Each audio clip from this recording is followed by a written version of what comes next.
अल्हम्दुलिल्लाहि रब्बिल आलमीन वस्सलातु वस्सलामु अला खातमिन नबिय्यीन अम्मा बअद फ़अऊज़ु बिल्लाहि मिनश शैतानिर रजीम बिस्मिल्लाहिर रहमानिर रहीम।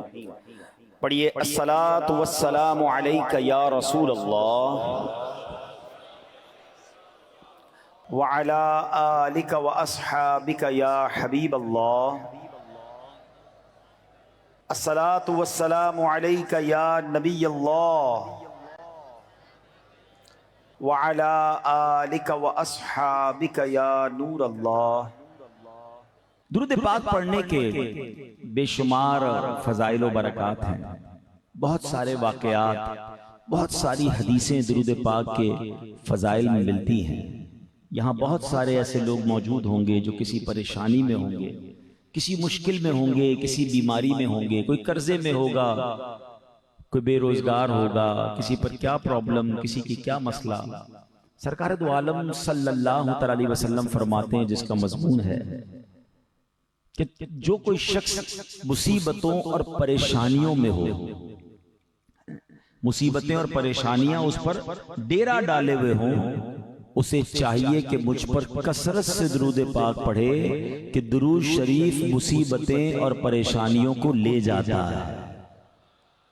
शायर कहते हैं ना, दुखों ने तुमको जो घेरा हो तो दुरूद पढ़ो, दुखों ने तुमको जो घेरा हो तो दुरूद पढ़ो, जो हाज़री की तमन्ना हो तो दुरूद पढ़ो। अगर आप मुश्किल में हैं, परेशानी में हैं, दुरूद पाक का विर्द शुरू कर दें। अपनी आंखों से आप इंशाअल्लाह अपनी मुसीबत को हल होते हुए देखेंगे। एक बड़ा प्यारा वाकया किताबों में उलमा ने लिखा, दुरूद पाक की बड़ी मशहूर किताब है आब कौसर, उस किताब में भी ये वाकया मौजूद है कि एक दोस्त ने अपने दोस्त से कर्जा लिया। उस जमाने में दरहम व दीनार चलते थे।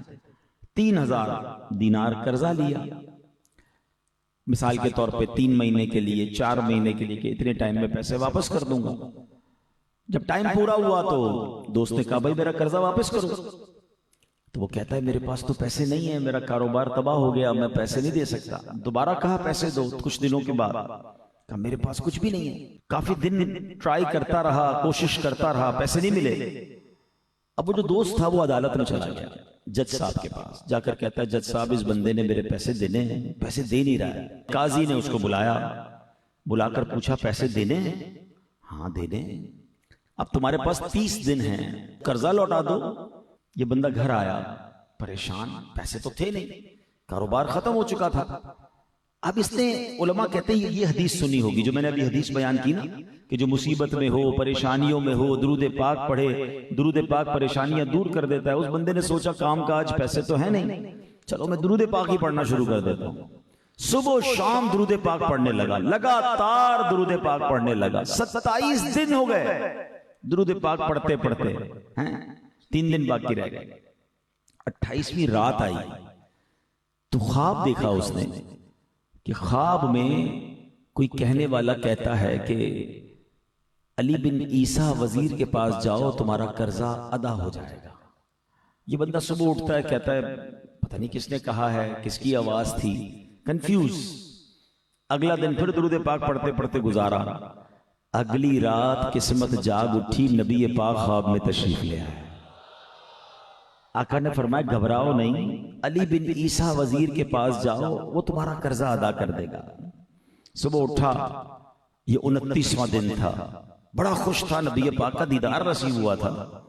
मगर फिर दिल में ख्याल आया कि मैं अगर वजीर साहब के पास जाऊंगा और जाकर बताऊंगा कि हजरत मुझे नबी पाक ने ख्वाब में फरमाया मेरा कर्जा अदा करें, तो मुझसे अगर उसने कोई सबूत मांग लिया, कोई प्रूफ मांग लिया, तो मैं कैसे क्या जवाब दूंगा। इसी तजब्जुब में, इसी सोचो विचार में इसका ये आखिरी दिन भी गुजर गया। रात सोया तो नबी पाक फिर ख्वाब में तशरीफ लाया। कहा अली बिन ईसा वजीर के पास जाओ, तुम्हारा कर्ज अदा कर देगा। कहा हुजूर मैं जाता तो सही, लेकिन अगर वो मुझसे कोई सबूत मांग ले, कोई प्रूफ मांगे कि भाई तुम, मैं कैसे मानूं तुम्हें नबी पाक ने भेजा है। तो प्यारे आका अलैहिस्सलाम ने फरमाया, उस वजीर साहब को जाकर कहना, आप रोजाना फजर की नमाज के बाद 5000 बार दुरूद पाक पढ़ते हैं, और जब तक दुरूद पूरे नहीं होते ना, आप किसी से बात भी नहीं करते हैं। अब जब ये सुबह उठा तो बहुत ज्यादा खुश था कि अब तो नबी पाक ने सबूत भी दे दिया, मगर ये आखिरी दिन था, अदालत में भी उसी दिन जाना था। सुबह सुबह पहुंच गया वजीर साहब के पास, और वजीर साहब अपने साथियों के साथ बिजी थे। कहा मुझे आपसे बात करनी है। कहा बताइए क्या बात करनी। कहा एक खास पैगाम देना है। कहा किसका पैगाम देना है। कहा मैं नबी पाक अलैहिस्सलाम का पैगाम लेकर आया। अच्छा क्या पैगाम है। पैगाम यह है कि मेरे आका ने फरमाया मैं 3000 दिनार का मकरूज हूं, मेरा ये कर्जा आप अदा कर दें। मेरे नबी पाक ने फरमाया मेरा कर्जा अदा कर देंगे। कहा ठीक है प्यारे आका का हुक्म सर आंखों पर, लेकिन मैं ये कैसे मान लूं कि आपको नबी पाक ने भेजा है, कोई सबूत है, कोई गवाही है। कहता है नबी पाक ने खाली हाथ नहीं भेजा है, सबूत भी अता फरमाया है।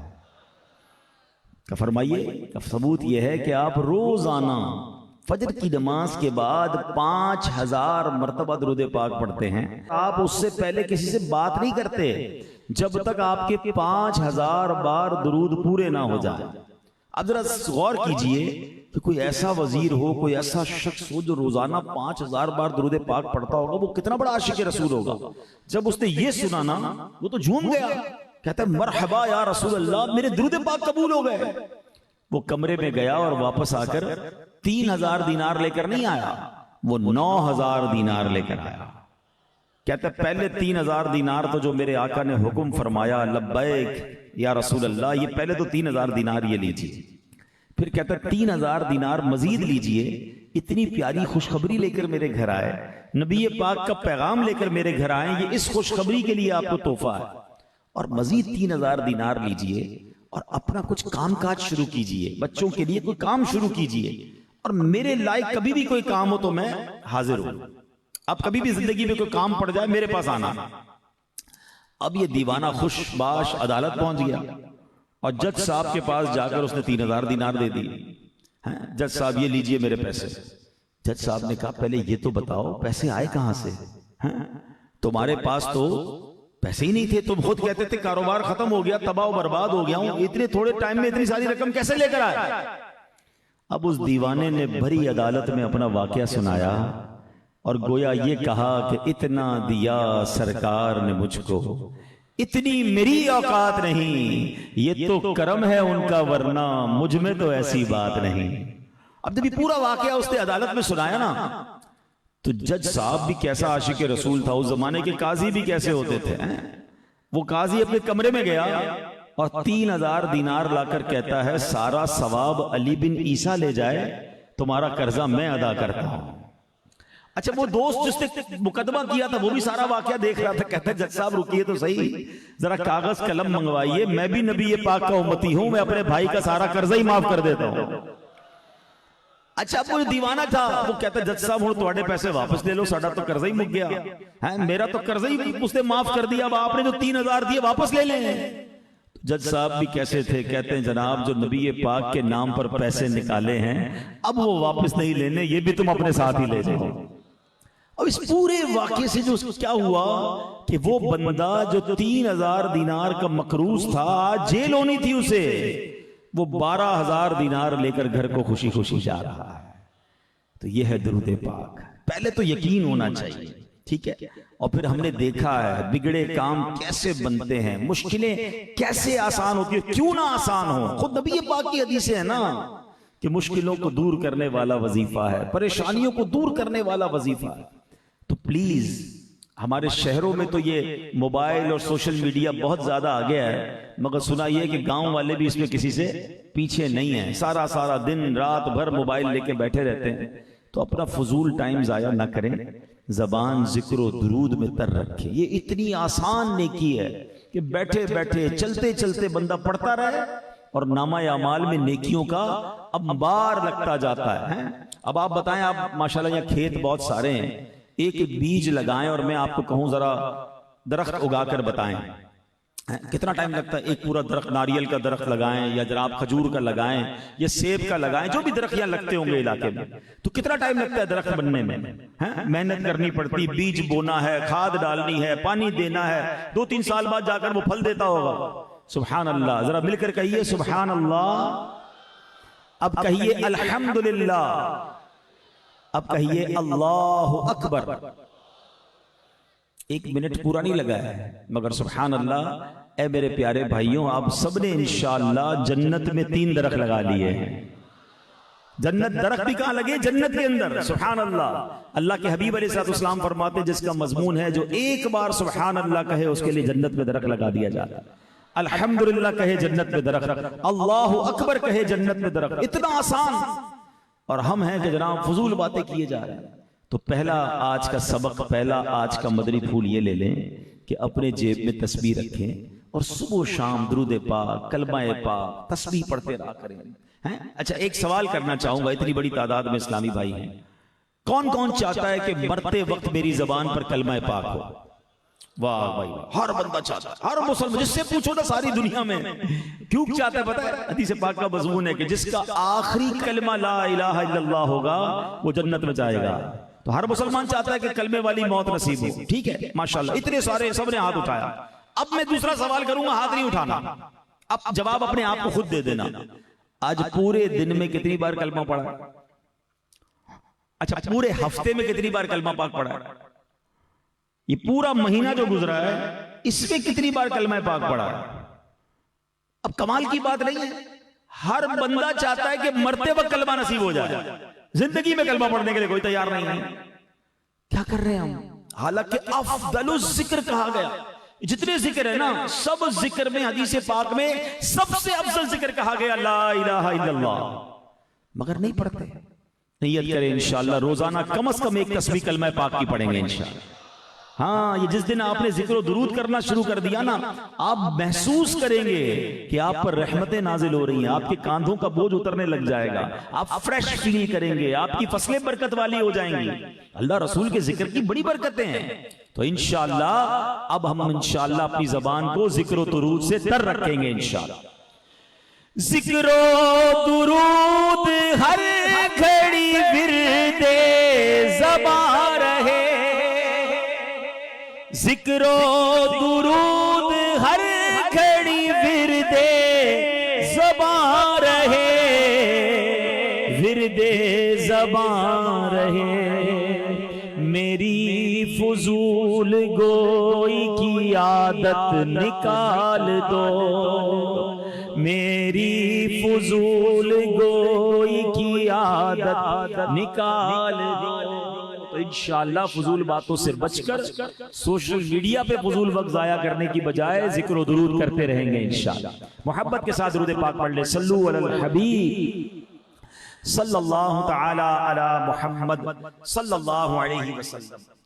एक बहुत ही खूबसूरत आपको वाकया सुनाता हूं, और ये वाकया मदीना पाक का वाकया है। सरकार दो आलम सल्लल्लाहु तआला अलैहि वसल्लम ने एक शख्स के बारे में नबी पाक अलैहिस्सलाम ने फरमाया, और क्या खूब फरमाया, आप सुनेंगे तो ईमान ताजा हो जाएगा।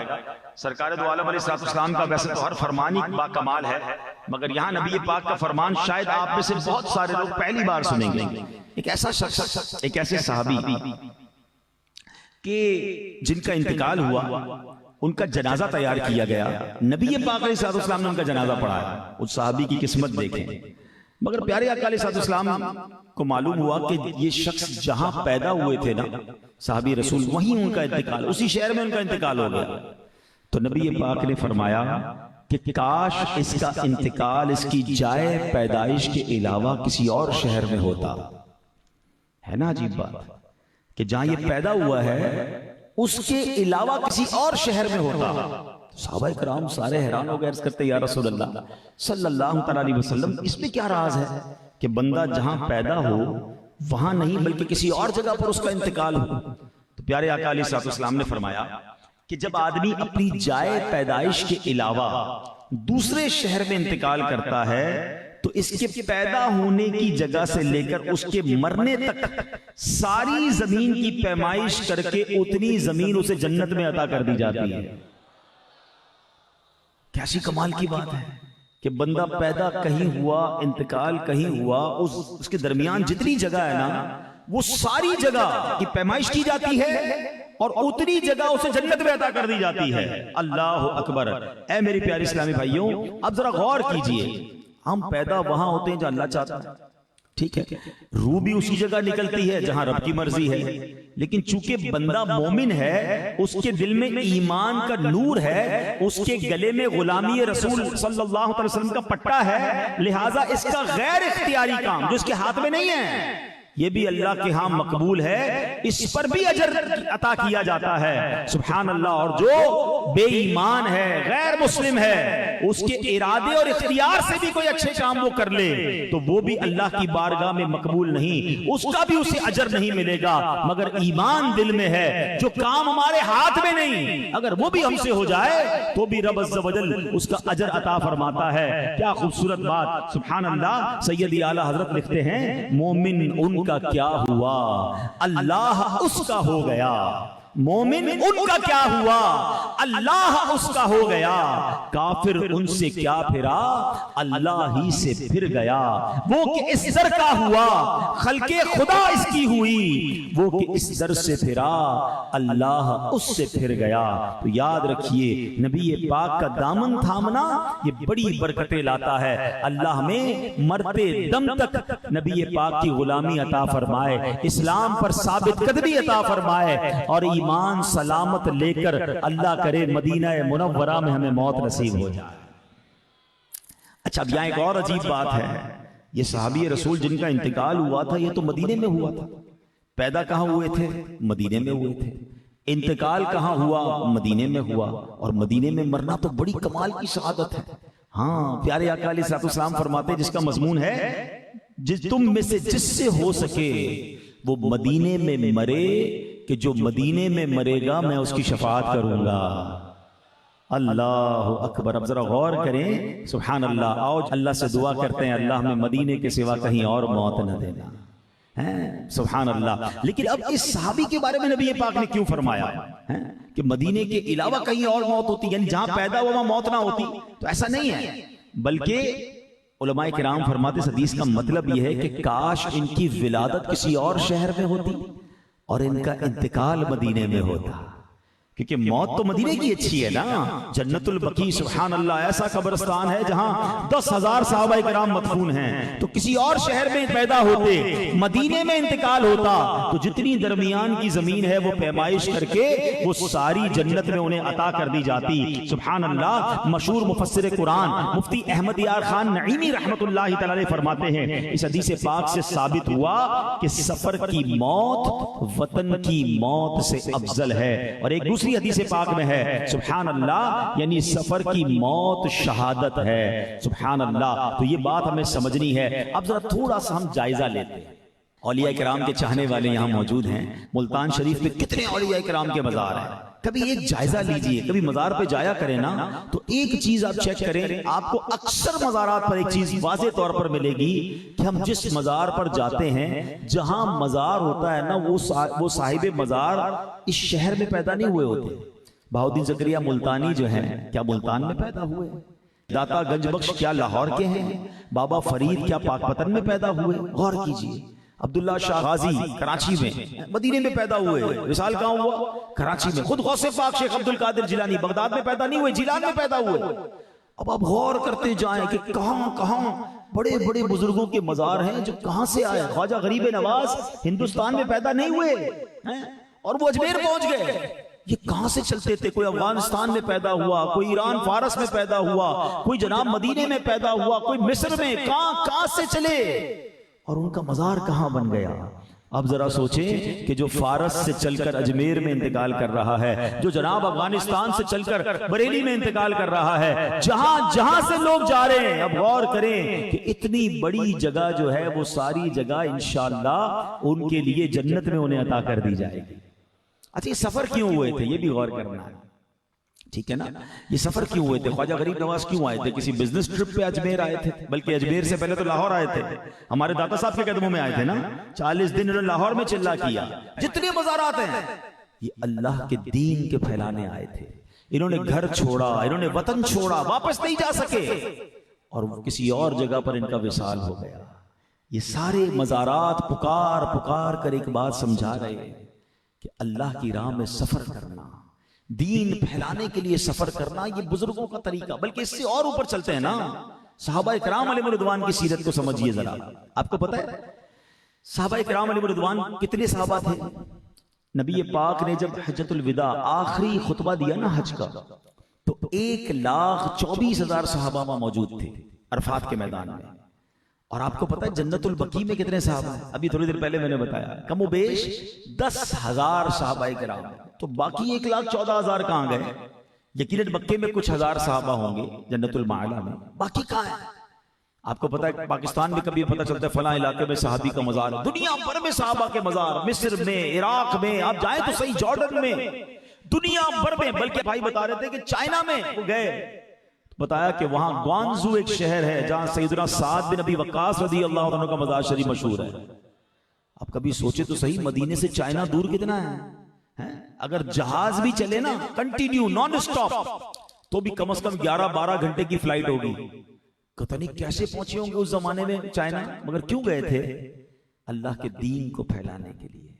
आज है पाकिस्तान में रहने वालों, जो हम मुसलमान हैं ना, तो ये सहाबा और औलिया की मेहरबानी है ना कि ये चले यहां तक, सफर किया, वापस नहीं गए। तो ये हदीस पुकार पुकार कर कह रही है कि बंदा अगर सफर में मरता है, अपने वतन से दूर उसका विसाल होता है, तो उसको कितना अजर मिलता है। मगर आज हम में से ट्रेवल क्या करते हैं? बहुत सारे लोग सफर करते हैं, कभी जाएं बस स्टेशन पर, ट्रेन स्टेशन पर, टिकटें नहीं मिलती, इतने लोग जा रहे होते, जहाज भरे हुए हैं। मगर आप देखें कि लाखों करोड़ों लोग सफर कर रहे हैं, मगर वो सफर किस लिए कर रहे हैं? कोई कारोबार के लिए कर रहा है, कोई दोस्तों से मिलने, फैमिली के पास सफर कर रहा है, कोई घूमने फिरने सफर कर रहा है। इस पूरी ट्रेन के अंदर, पूरी बस के अंदर, पूरे जहाज में ऐसे कितने हैं जो दीन के लिए सफर कर रहे हैं, जो राहे खुदा में सफर कर रहे हैं। आज मेरा मौजू ये है मेरे प्यारे इस्लामी भाई, हम इतने सारे इस्लामी भाई मौजूद हैं, इसमें मुझे बहुत सारे नमाजी भी नजर आ रहे हैं, माशाल्लाह चेहरों पे दाढ़ियां भी हैं, मगर हमारा ज़हन क्या बनी है कि भाई नमाज पढ़ता हूं ना, रोजे रखता हूं, अपनी फैमिली को टाइम देता हूं, अपने कारोबार को टाइम देता हूं और अपने तमाम हुकूक को पूरे करता हूं। ठीक है, जिंदगी तो अच्छी गुजर रही है, मगर उनसे पूछें कि क्या आप राह खुदा में सफर भी करते हैं? अपने गांव, अपने शहर से बाहर जाकर किसी को अल्लाह रसूल की बात पहुंचाते हैं, दीन का पैगाम देते हैं, नेकी की दावत देते हैं? ऐसा बिल्कुल बहुत कम होता जा रहा है। अच्छा, आप लोगों ने क्या समझ लिया है कि ये नेकी की दावत देने का काम तो दावत इस्लामी वालों का है, ये जाते हैं ना काफिले में दावत इस्लामी वाले, ये चले जाएंगे, बस ठीक है। तो क्या ये जिम्मेदारी सिर्फ दावत इस्लामी वालों की है? क्या ये जिम्मेदारी सिर्फ चंद इस्लामी भाइयों की है? नहीं मेरे प्यारे इस्लामी भाइयों, हमें भी अल्लाह रसूल के पैगाम को, दीन के पैगाम को, नेकी की दावत को दुनिया भर में पहुंचाने के लिए सफर करना चाहिए। और इसके फजाइल कितने हैं, कभी आप सोचें तो ईमान ताजा हो जाता है। बुखारी और मुस्लिम की रिवायत सुनिए, रसूल ज़ीशान मक्की मदनी सुल्तान सल्लल्लाहु अलैहि वसल्लम ने फरमाया, अल्लाह पाक की राह में सुबह या शाम करना दुनिया और जो कुछ दुनिया में है उस सब से बेहतर है। यानी इस दुनिया और उस दुनिया में जो कुछ है, दुनिया व माफीहा, जो कुछ इसमें है सबसे बेहतर है। एक और हदीस पाक सुनिए, हजरत अबू हुरैरा रज़ी अल्लाह तआला अन्हु हदीस के रावी हैं, तिरमिज़ी शरीफ की हदीस है कि नबी पाक अलैहिस्सलाम ने फरमाया, किसी बंदे पर राहे खुदा का गुबार और दोज़ख का धुआं जमा नहीं हो सकता। यानी जिसके ऊपर राहे खुदा का गुबार होगा ना, वो फिर दोज़ख में नहीं जाएगा।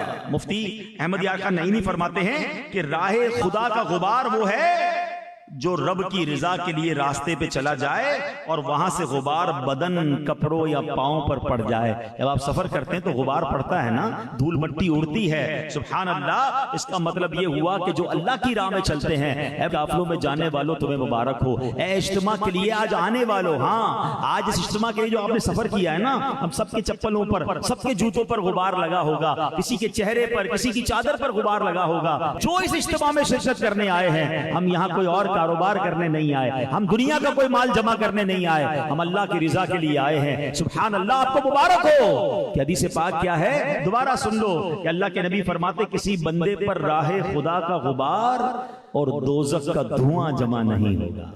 हम अल्लाह से दुआ करते हैं, अल्लाह इस इज्तिमा की बरकत से, यहाँ आने की बरकत से हम सब पर जहन्नम को हराम फरमा दे, जहन्नम से हमें नजात अता फरमा दे। तो ऐसी महफिलों में, ऐसे इज्तिमा में और ऐसे सफर करते रहा करें ना कि जहां हमारे कभी चेहरे पर गुबार राहे खुदा का पड़े। लोग धूल मिट्टी में सुबह से शाम तक होते हैं, क्यों होते हैं? पैसे कमाने जा रहे हैं, कारोबार करने जा रहे हैं, दोस्तों से मिलने जा रहे हैं, घूमने फिरने जा रहे हैं। राह खुदा में भी तो सफर करते रहना चाहिए। और यही सहाबा का तरीका है। नबी पाक अलैहिस्सलाम ने फरमाया, मुसाफिर अल्लाह पाक के महबूब बंदे हैं। पूछा गया कौन मुसाफिर? फरमाया वो जो अपने दीन के लिए यहां से वहां से यहां सफर करते हैं, रोजे कयामत उन्हें हजरत ईसा अलैहिस्सलाम के पास जमा कर दिया जाएगा। ए राह खुदा में सफर करने वालों मुबारक हो, ए काफिलों में सफर करने वालों मुबारक हो, ए दीन के लिए मुल्क गांव शहर सफर करने वालों मुबारक हो। नबी ये पाक फरमाते कयामत के दिन हजरत ईसा का उन्हें कुर्ब मिलेगा। क्यों? कि हजरत ईसा अलैहिस्सलाम ने अपना घर भी नहीं बनाया था, वो सफर में ही रहा करते थे, वो दीन की राह में सफर किया करते थे। तो सुभान अल्लाह, जो लोग ये काम करते हैं कयामत के दिन हजरत ईसा अलैहिस्सलाम का उन्हें कुर्ब मिलेगा। ए मेरे प्यारे इस्लामी भाइयों, शेख शहाबुद्दीन सोहरवर्दी बड़ी अजीम हस्ती है। पता है कितनी बड़ी हस्ती है? क्या आपके बारे में आता है कि आप सिलसिला सोहरवर्दिया के पेशवा हैं। जितने सोहरवर्दी है ना, ये सिलसिला सोहरवर्दिया के जो हेड हैं ये हजरत शेख शहाबुद्दीन सोहरवर्दी रहमतुल्लाहि तआला अलैह। और उनकी बुजुर्गी का आलम यह था कि गौसे पाक रहमतुल्लाहि तआला अलैह ने आपके सीने पर हाथ रखा।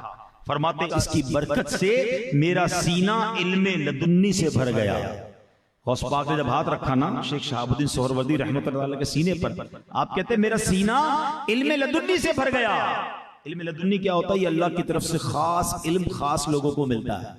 अब शेख शहाबुद्दीन सोहरवर्दी क्या फरमाते हैं, सुनिएगा, अब गौर से सुनिएगा। तहज्जुद पढ़ने, रोजे रखने और नफल नमाजें पढ़ने से जो दिल पर असर होता है ना, राह खुदा में सफर करने से भी दिल पर वैसा ही असर होता है। हाँ, नफल तहज्जुद बहुत अच्छी बात है, अल्लाह मुझे और आपको नसीब फरमाए। क्या फायदा होता है? दिल नर्म होता है, खौफ खुदा मिलता है, अल्लाह का कुर्ब मिलता है, याद इलाही मिलती है, रिक्कत कल्बी मिलती है, दुआओं की कबूलियत मिलती है। सुभान अल्लाह, राह खुदा में सफर करें तो भी ये नसीब हो जाता है।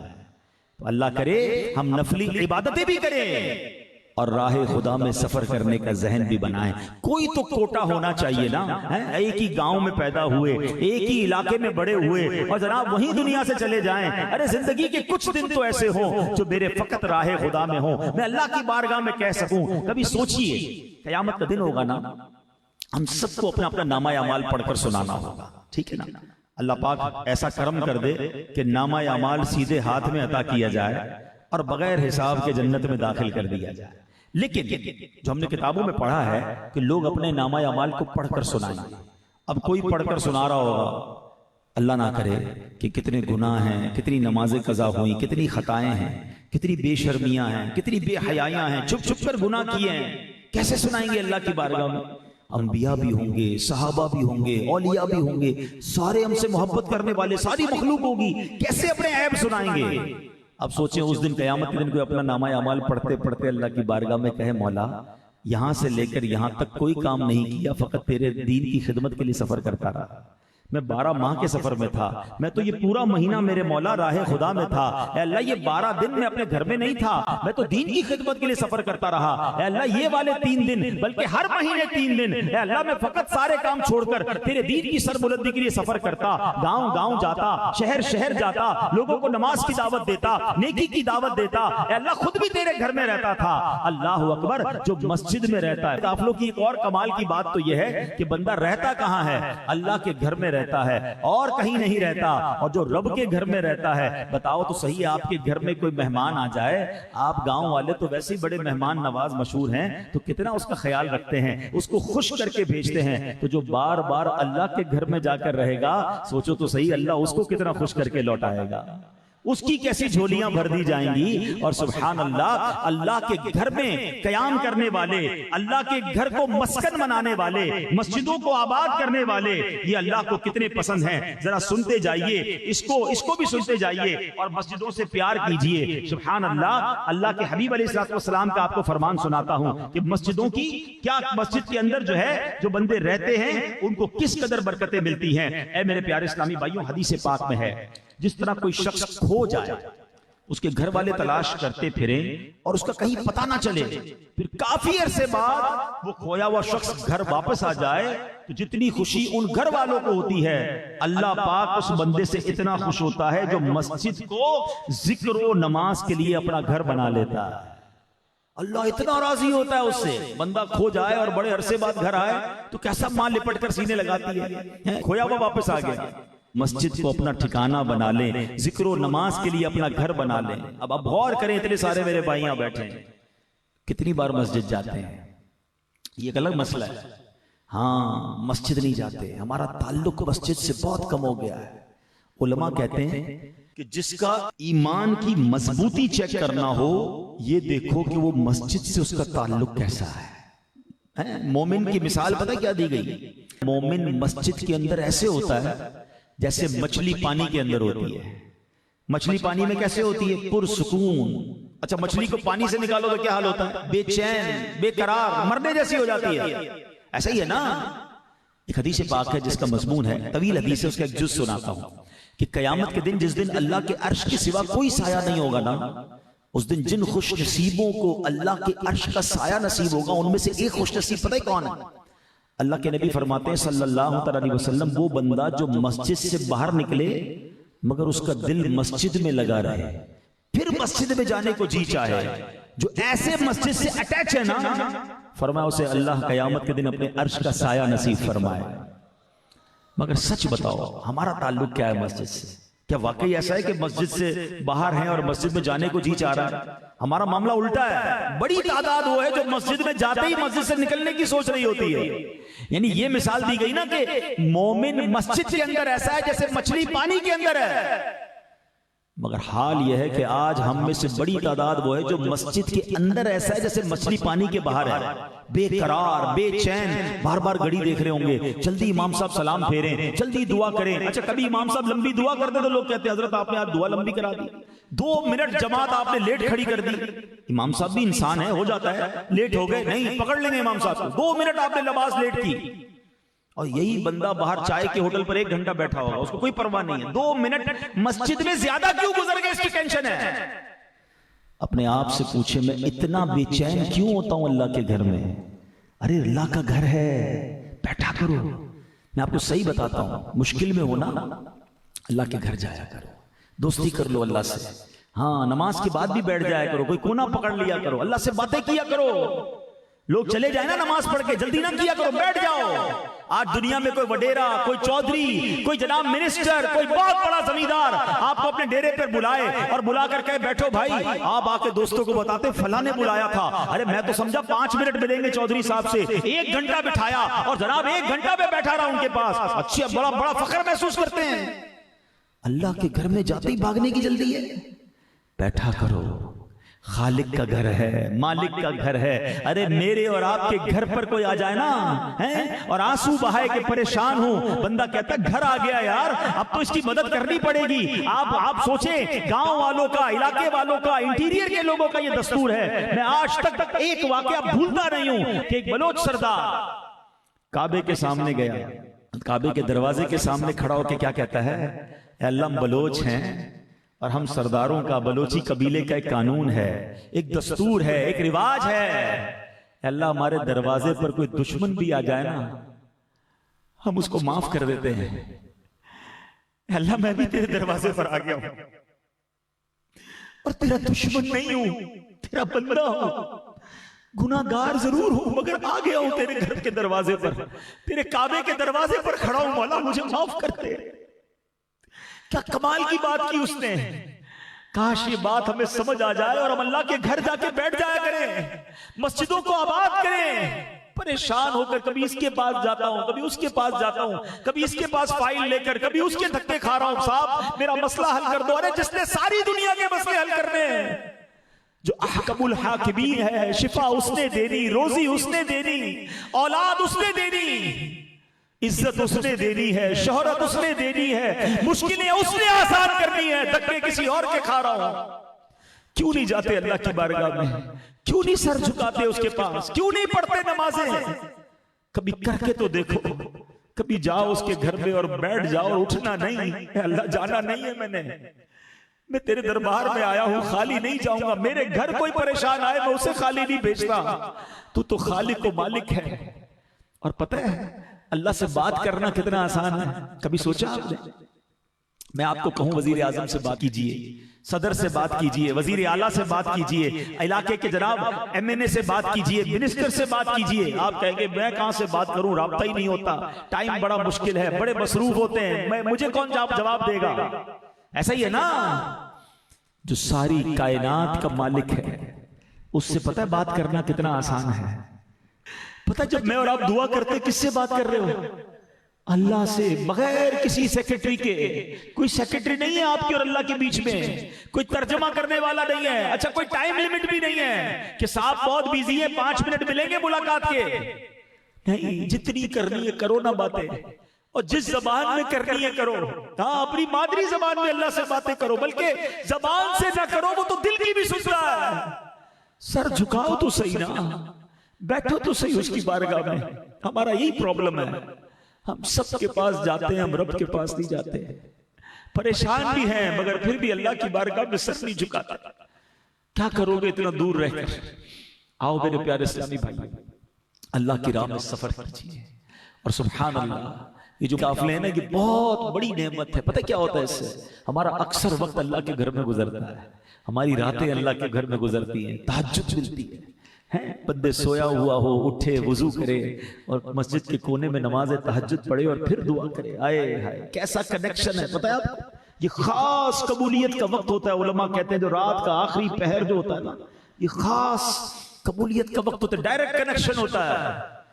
तो जाएंगे तो मौका मिलेगा ना, मस्जिदों में बैठने का मौका मिलेगा, अव्वाबीन पढ़ने का। कितनों को तो अव्वाबीन क्या ये नहीं पता, मगर काफिलों में आपको अव्वाबीन मिलेगी, आपको तहज्जुद मिलेगी, आपको इशराक चाश्त मिलेगी, हैं, नेकी की दावत का मौका मिलेगा। फिर इल्मे दीन कितना सीखने को मिलेगा। हाय हाय, इल्मे दीन सीखने के जो फजाइल, मैं हाथ नहीं उठवाऊंगा, मैं यहां पूछूं बताओ आजकल कौन सी फसल उग रही है, कौन सी खाद डालनी है, कौन सा बीज डालना है, पानी कब डालना है, कौन सी बीमारी से कैसे बचना है, सब पता होता है। और मैं पूछूं जरा कुरान तलफ्फुज से पढ़ के सुना दें, चले सूरह फातिहा ही पूरी तलफ्फुज से सुना दें, तो बहुत बड़ी तादाद को शायद कुरान पढ़ना नहीं आता होता। नमाज के फराइज कितने हैं, नमाज की शराइत कितनी है, वुजू के फराइज कितने हैं। कभी हमने सोचा कि हम कितना इल्म दीन, बेसिक इल्म दीन से दूर है, जरूरी इल्म दीन से दूर है। हम बालिग हैं तो पाक होना जरूरी है। हम में से कितनों को पता है कि गुस्ल के कितने फराइज हैं, कपड़े नापाक हो जाए तो पाक कैसे करने हैं। हमारे घर में जनाजा हो जाए परेशान हो जाते हैं क्योंकि घर पे किसी को गुस्ल देने नहीं आता, मौलवी साहब ढूंढो। अरे भाई ये तो बेसिक चीज है, मैयत को गुस्ल देना आना चाहिए। पता है उलमा ने बड़ी प्यारी बात लिखी, हक क्या है बाप का। वालिद का हक ये है कि जब उसका इंतकाल हो तो उसका बेटा उसको गुस्ल दे, उसका बेटा उसका जनाजा पढ़ाए। मां का इंतकाल हो तो उसकी बेटी उसको गुस्ल दे। मगर क्या ऐसी औलाद तैयार की हमने कि जो हमारे मरने के बाद हमें गुस्ल दे सके, हमारा जनाजा पढ़ा सके। अल्हम्दुलिल्लाह मैंने अपनी आंखों से देखा है, अल्लाह ने दावत इस्लामी को ऐसा उरूज दिया है कि कई ऐसे इस्लामी भाई खुशनसीब कि उनका विसाल हुआ तो उनका बेटा उन्हें गुस्ल दे रहा है, बेटा उनका जनाजा पढ़ा रहा है, बेटी गुस्ल दे रही है। सुभान अल्लाह, माँ को ये औलाद बनानी है ना, तो कैसे बनेगी जब मैं खुद दीन से दूर रहूंगा तो औलाद को कौन दीन सिखाएगा। खुदारा मेरे प्यारे इस्लामी भाई, ये दावत इस्लामी बहुत बड़ी नेमत है। हम जिंदगी को कहीं जाया ना कर बैठे। इल्म दीन सीखने का मौका है काफिले में, नेकी की दावत का मौका है काफिले में, राह खुदा में सफर करने का मौका है काफिले में। अब सोचे तो सही, कितनी नेकियां कदम कदम पर ये गुबार लगेंगे। अच्छा फिर खर्च भी तो होगा ना, अल्लाह की राह में जब आप सफर करेंगे तो खर्च करेंगे। खर्च कौन सा होगा, ये भी अल्लाह की राह में होगा, ये खर्च भी अल्लाह की राह में हो रहा है, इसकी नेकियां अलग मिल रही हैं। खुदारा ये आप सोचिए, अगर ये काफिले दावत इस्लामी वाले ना निकालते ना तो हम पता क्या करते, हम कैसे जाते, हम फजीलतें पढ़ते, अकेले सफर कैसे करते हैं, किधर जाना है, किधर ठहरना है, किस मस्जिद में जाना है, नेकी की दावत, हमें कुछ भी नहीं करना है, सामान उठाना है और दावत इस्लामी के मरकज पहुंच जाना है कि भाई मैं आ गया हूं, मुझे काफिले में ले जाएं। बाकी सारी जिम्मेदारी दावत इस्लामी वालों की, कौन सी मस्जिद में जाना है, कौन सा दर्स होगा, आपका जदवल क्या होगा, आपने क्या करना है, वो सब उनकी जिम्मेदारी है। हमें सिर्फ वक्त देना है, हमने सिर्फ नीयत करनी है। और मेरे प्यारे इस्लामी भाइयों यकीन करें, ऐसी ऐसी दुआएं कबूल होती हैं। हाँ, रिवायतों में आता है मुसाफिर की दुआ कबूल होती है, और वो मुसाफिर जो राह खुदा में हो उसका तो फिर वारे नहीं आ रहे हैं ना। ऐसे कई वाकयात हैं। एक इस्लाम में कहते हैं कि जनाब उनके खानदान में कोई फैमिली में कोई थे जिनकी आंखें चली गई, डॉक्टर ने कहा आंखें वापस नहीं आएंगी, सारे इलाज करा लिए। किसी ने कहा कि डॉक्टर ने तो मना किया ना, वैसा करो, अल्लाह की राह में सफर करके दुआ करके देख लो। काफिले में गए, वो खूब दुआएं की, वापस आए तो जिस बीमार को बगैर आंखों वाला छोड़ के गए थे, दरवाजा खोल रहा है, उसकी आंखें चमक रही हैं, अल्लाह ने आंखों की बीनाई। ऐसे कई वाकयात हैं, कई मरीजों को शिफा मिली। मुसाफिर की दुआ कबूल होती है तो बचपन से सुन रहे हैं ना, बल्कि लोग मुसाफिर से दुआ भी करवाते हैं। लेकिन जो मुसाफिर राहे खुदा का मुसाफिर है, आप सोचें, अगर आप परेशान हैं, मुसीबत में हैं, मैं आपको मशवरा देता हूं कि आप राहे खुदा का सफर इख्तियार करें और वहां जाकर दुआएं करें, इंशाल्लाह दुआएं कबूल होंगी। किबला शेख तरीकत अमीर अहले सुन्नत से एक बड़ा प्यारा सवाल, आपसे ये सवाल हुआ कि आप जो है वो काफिले को इतना अहमियत क्यों देते हैं, आप बार बार काफिला क्यों करते हैं? बड़ों की बड़ी बात होती है ना, इतनी बड़ी शख्सियत है, अल्लाह के वली हैं। क्या कमाल का जुमला फरमाया, आप फरमाते हैं कि पानी एक जगह खड़ा होता है ना तो वो गंदा हो जाता है, उसमें बदबू हो जाती है, और अगर पानी चलता रहता है तो पाक साफ रहता है। अब जरा गौर कीजिए, हम भी जब एक जगह पड़े रहते हैं, घर से दुकान, दुकान से घर, एक जगह जाना वापस घर आना, अल्लाह अकबर, बहुत सारी बातनी बीमारियां जन्म ले लेती हैं। मगर जब हम सफर करते हैं तो तौबा की तौफीक मिलती है, बंदा आखिरत के बारे में सोचता है, अपने गुनाह याद आते हैं। जब काफिले में होता है तो उसको अपनी खताएं याद आती हैं, सब मिल के दुआ करते हैं, कोई रोता है, उसको देखकर हमारी आंखों से आंसू बह निकलते हैं। एक ही रूटीन में लाइफ गुजर रही होती है तो कई गुनाहों की आदत पड़ जाती है, पता भी नहीं चलता। मगर जब इंसान सफर करता है, कहते हैं ना हरकत में बरकत है, जब वो हरकत करता है तो उसको फिर एहसास होता है कि ये मैं क्या कर रहा हूं, अपनी जिंदगी को क्यों जाया कर रहा हूं। तो ऐ मेरे प्यारे इस्लामी भाइयों, अल्हम्दुलिल्लाह, अल्लाह सलामत रखे दावत इस्लामी वालों को, हर मौके पर हमारी रहनुमाई का सामान करते हैं। तो तमाम इस्लामी भाई नियत करें कि इंशाअल्लाह अपनी आखिरत संवारने के लिए, खुदा की कसम, अगर दावत इस्लामी वाले मदनी काफिले में ना ले जाएं तो हमें हमारा ही नुकसान है ना। हमें तो सफर करना था, हमें ये सारी फजीलतें हासिल करनी थी, ये तो इन्होंने हमारे लिए आसानी कर दी कि हम इनके साथ सफर करके ये सारी नेमतें, ये सारी बरकतें लूट सकते हैं। अपनी आखिरत में कुछ ऐसे अय्याम लिखवाने के लिए, अपने नामा अमाल में कुछ ऐसे अय्याम लिखवाने के लिए मदनी काफिले में सफर की नियत कीजिए। सल्लू अलल हबीब सल्लल्लाहु तआला अलैहि वसल्लम। अल्हम्दुलिल्लाहि रब्बिल आलमीन वस्सलातु वस्सलामु अला खातमिन नबिय्यीन या अरहमर राहिमीन या अरहमर राहिमीन या अरहमर राहिमीन या रब्बना या रब्बना या रब्बना या रब्बना या रब्बना या अल्लाह या रहमान या रहीम या अल्लाह या रहमान या रहीम या अल्लाह या रहमान या रहीम। अल्लाहुम्मा रब्बना आतिना फिद दुनिया हसनतन व फिल आखिरति हसनतन व क़िना अज़ाबन नार वक़िना अज़ाबल क़ब्री वक़िना अज़ाबल हश्री वक़िना हिसाबल मीज़ान। अल्लाहुम्मा अइन्नी अला ज़िक्रिका व शुक्रिका व हुस्नि इबादतिक या मुक़ल्लिबल क़ुलूब सब्बित क़ुलूबना अला दीनिका या मुसर्रिफ़ल क़ुलूब सर्रिफ़ क़ुलूबना अला तौअतिका।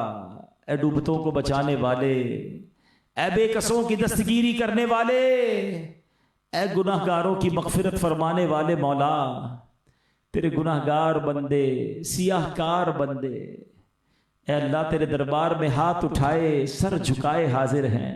आज हम सब की मग़फ़िरत फरमा दे, हम सब के तमाम गुनाहों को मुआफ़ फरमा दे, हमारे सगीरा गुनाह भी मुआफ़ कर दे, हमारे कबीरा गुनाह भी माफ़ कर दे, हमारे छुप कर किए हुए गुनाह भी मुआफ़ कर दे, हमारे ऐलानिया गुनाह भी मुआफ़ फरमा दे।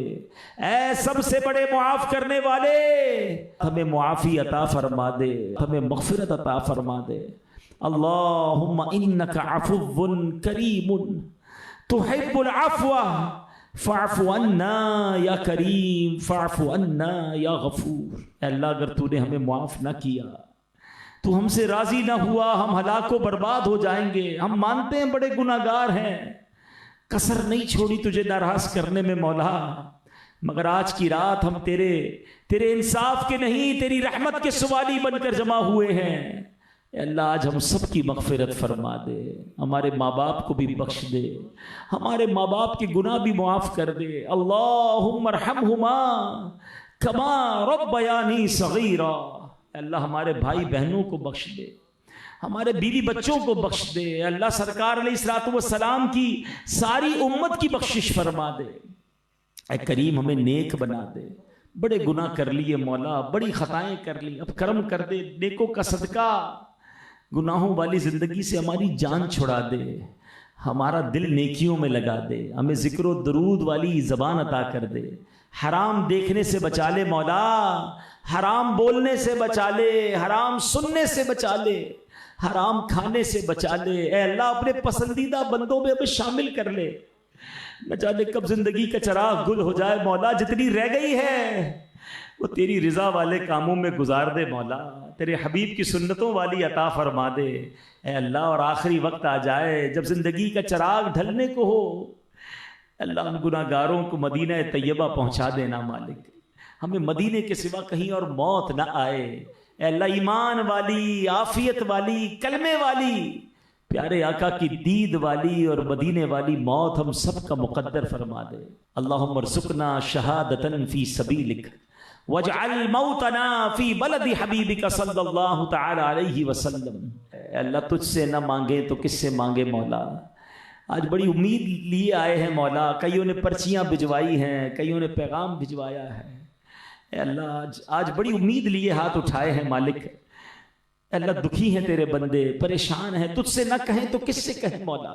तेरे सिवा कौन है हमारे दुखों को खुशियों में बदलने वाला, हमारे बीमारों को शिफा देने वाला, हमारी परेशानियां दूर करने वाला है मौला। आज करम कर दे, हमारे सारे बीमारों को शिफा अता फरमा दे, कर्जदारों के कर्जे उतर जाएं, बे औलादों को नेक और सालेह औलाद मिल जाए। अल्लाह रूठों को मना दे, बिछड़ों को मिला दे, जिनके रिश्तों में रुकावटें अच्छे और नेक रिश्ते अता कर दे, जिनके रिश्ते हो गए उनको घरों में खुशियां अता कर दे। ए करीम, ए करीम, हम में जो दुखी हैं, बेकरार हैं, अल्लाह उनके दिलों को करार दे दे।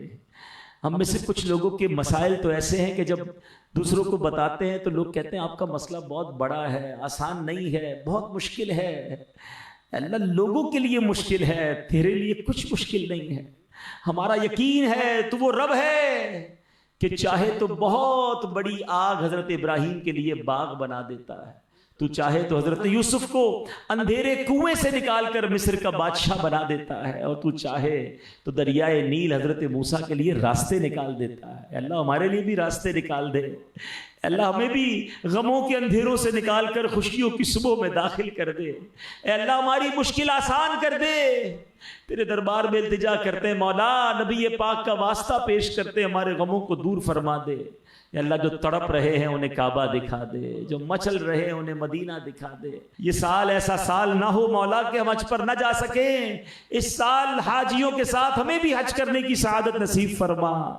जब तक जिंदा रहें हर साल में कई कई बार तेरे घर और तेरे हबीब के दर की हाजिरी हम सब का मुकद्दर फरमा दे। हमारी खताएं माफ कर दे। अल्लाह अपने करम से आज हमसे सदा के लिए राजी हो जा। अल्लाह फ़लस्तीन के मुसलमानों की गैब से मदद फरमा, आलम इस्लाम का बोल बाला फरमा, बिलखुसूस हमारे पाकिस्तान की खैर फरमा, पाकिस्तान में रहने वालों की खैर फरमा। अल्लाह पाकिस्तान की मईशत को, पाकिस्तान के अल्लाह कारोबार को तरक्कियाँ अता फरमा। हमारे वतन को छोड़ कर हमारे नौजवान दूसरे मुल्कों में जा रहे हैं, अल्लाह हमारे वतन को ही ऐसा खुशहाल कर दे कि कोई छोड़ कर ना जाए, अपने घर वालों के साथ यही ज़िंदगी बसर करे। अल्लाह ए करीम हमारे वतन को तरक्कियाँ और उरूज अता फरमा, हमारी दावत इस्लामी को तरक्कियाँ और उरूज अता फरमा, दावत इस्लामी का हमें बढ़ चढ़ कर साथ देने की तौफीक अता फरमा। अल्लाह ये इज्तिमा इस इलाके की तकदीर बदलने का जरिया बना दे, बच्चे को नमाजी बना दे। आज हमने नीयत की है कि ज़बान ज़िक्र दुरूद से तर रखेंगे, बेहयाई और बुरी बातों से बचाकर हमें तेरा और तेरे हबीब का जिक्र करने वाला बना दे। आज हमने नीयत की है कि 5 वक्त पाबंदी से नमाज पढ़ेंगे, अल्लाह हम सबको नमाजी बना दे। अल्लाह हमने ये भी नीयत की है कि काफ़िलों में सफ़र करेंगे, मौला हम सबको काफ़िलों का मुसाफिर बना दे। अल्लाहुम्मा रब्बी यस्सिर वला तुअस्सिर वतम्मिम लना बिल खैर या फत्ताहु व बिका नस्तईन व उफव्विदु अम्री इलल्लाह व उफव्विदु अम्री इलल्लाह व उफव्विदु अम्री इलल्लाह इन्नल्लाह बसीरुम बिल इबाद ला इलाहा इल्ला अंत सुब्हानका इन्नी कुन्तु मिनल ज़ालिमीन।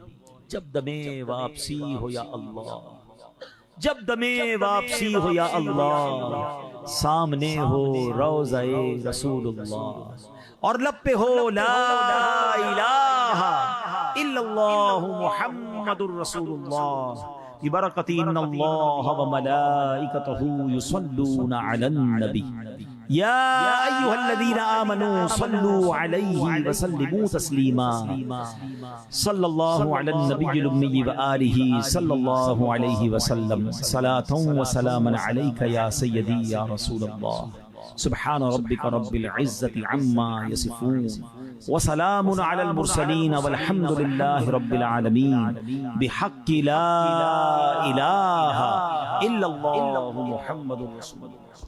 मेरे आमाल की इस्लाह करम से कर दे, ये दीन का पैगाम सारी दुनिया